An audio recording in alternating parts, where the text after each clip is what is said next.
आज जो कविता मैं आपके साथ साझा करने जा रही हूँ उसका नाम है चमारों की गली, जिसे लिखा है अदम गोंडवी ने। अदम गोंडवी मेरे पसंदीदा लेखकों में से एक हैं और कारण ये कि मैं जब भी उनका लिखा कुछ पढ़ती हूँ तो मैं निशब्द हो जाती हूँ। शायद कमाल है लेखक का कि वो इस कदर आपको मजबूर कर देता है कि आप जुड़ जाते हैं उनकी लिखाई से, जो उन्होंने लिखा है उससे, और कुछ रहता नहीं है आपके पास कहने को। मैं जब इंट्रोड्यूस भी हुई थी, जब मेरा परिचय हुआ था कि ऐसे कोई लेखक हैं सालों पहले, और जब मैंने पढ़ा था तो दिल टूट गया था मेरा पहली कविता उनकी पढ़कर। और फिर भी ये अजीज़ है क्योंकि रियलिटी से रूबरू कराती है, ये मेरा मानना है। तो जैसा मैंने कहा, कविता का नाम है चमारों की गली और लेखक हैं अदम गोंडवी।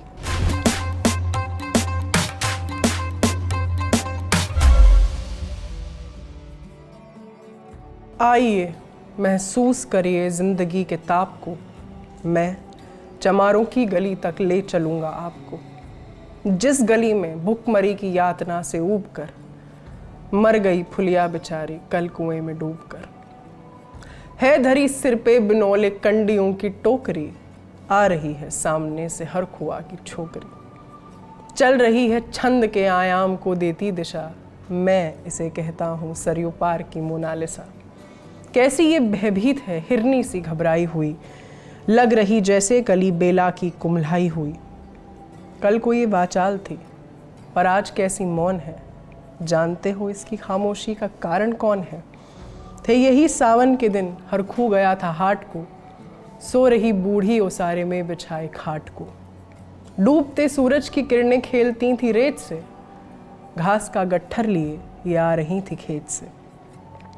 आ रही थी वह चली खोई हुई जज्बात में, क्या पता उसको कि कोई भेड़िया है घात में। होनी से अनभिज्ञ कृष्णा बेखबर राहों में थी, मोड़ पर घूमी तो देखा अजनबी बाहों में थी। चीख निकली भी तो होठों में ही घुट कर रह गई, छटपटाई पहले फिर ढीली पड़ी फिर ढह गई। दिन तो सरयू के कछारों में था कब का ढल गया, वासना की आग में कौमार्य इसका जल गया। और उस दिन ये हवेली हंस रही थी मोद में, होश में आई तो कृष्णा थी पिता की गोद में। जुड़ गई थी भीड़ जिसमें जोश का सैलाब था, जो भी था अपनी सुनाने के लिए बेताब था। बढ़ के मंगल ने कहा, काका तू कैसे मौन है, पूछ तो बेटी से आखिर वो दरिंदा कौन है। हो कोई संघर्ष से हम पांव मोड़ेंगे नहीं, कच्चा खा जाएंगे जिंदा उसको छोड़ेंगे नहीं। कैसे हो सकता है होनी कह के हम टाला करें, और ये दुश्मन बहू बेटी से मुंह काला करें। बोला कृष्णा से, बहन सो जा मेरे अनुरोध से, बच नहीं सकता वो पापी मेरे प्रतिशोध से। पड़ गई इसकी भनक थी ठाकुरों के कान में, वे इकट्ठे हो गए सरपंच की दालान में। दृष्टि जिसकी है जमी भाले की लंबी नोक पर, देखिए सुखराज सिंह बोले हैं खैनी ठोंक कर। क्या कहें सरपंच भाई, क्या जमाना आ गया, कल तलक जो पांव के नीचे था रुतबा पा गया। कहती है सरकार आपस में मिलजुल कर रहो, सुअर के बच्चों को अब कोरी नहीं हरिजन कहो। देखिए ना ये जो कृष्णा है चमारों के यहाँ, पड़ गई है सीप की मोती गवारों के यहाँ। जैसे बल खाती नदी अल्हड़ नशे में चूर है, हाथ पुट्ठे पर न रखने देती है मगरूर है। भेजता भी है नहीं ससुराल इसको हर खुआ, फिर कोई बाहों में इसको भींच ले तो क्या हुआ। आज सरयू पार अपने शाम से टकरा गए, जाने अनजाने वो लज्जत जिंदगी की पा गई। वो तो मंगल देखता था बात आगे बढ़ गई, वरना वह मरदूद इन बातों को कहने से रही। जानते हैं आप मंगल एक ही मक्कार है, हर खू उसकी शह पे थाने जाने को तैयार है। कल सुबह गर्दन अगर नपती है बेटे बाप की, गांव की गलियों में क्या इज्जत रहेगी आपकी। बात इस लहजे में थी कि ताव सबको आ गया, जैसा स्वाभाविक है उठकर हाथ मूंछों पर गया।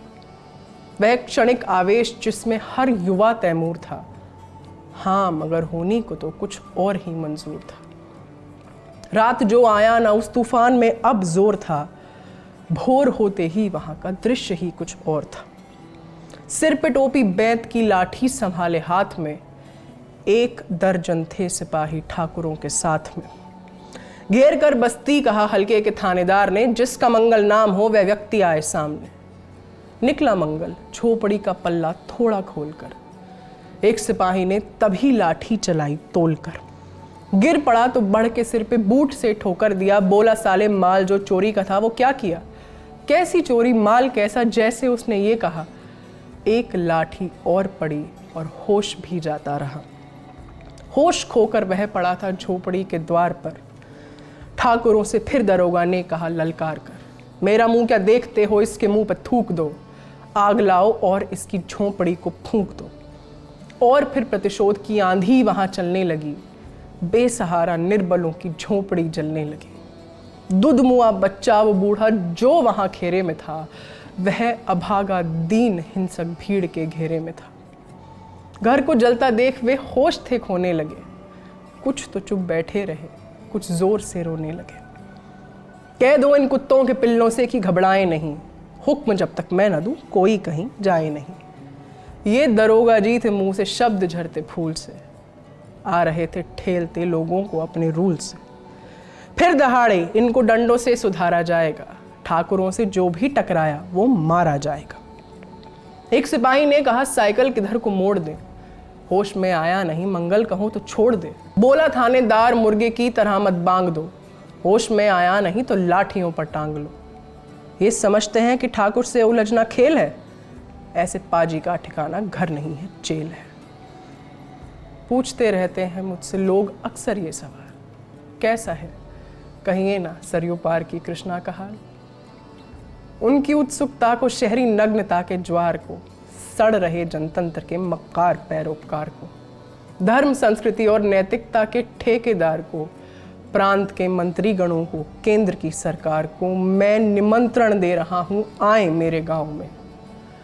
तट पे नदियों के घनी अमराइयों की छांव में, गांव जिसमें आज पांचाली उघारी जा रही, या अहिंसा की जहां पर नथ उतारी जा रही है। तरसते कितने ही मंगल लंगोटी के लिए, बेचती है जिस्म कृष्णा आज रोटी के लिए। मैंने कहा था मैं भावुक हो जाती हूँ और मैं हो गई, उसके लिए क्षमा चाहूँगी। तो ये किताब है मेरे पास, समय से मुठभेड़। इसमें अदम गोंडवी जी की और भी बहुत सारी कविताएं हैं और ये वाणी प्रकाशन की किताब है। इसे आप ऑनलाइन भी खरीद सकते हैं, किसी बुक स्टोर में जाके भी खरीद सकते हैं। उम्मीद करते हैं कि ये एपिसोड आपको पसंद आया होगा। अपना ख्याल रखिए और देखते रहिए द लल्लन ड्रॉप। शुक्रिया।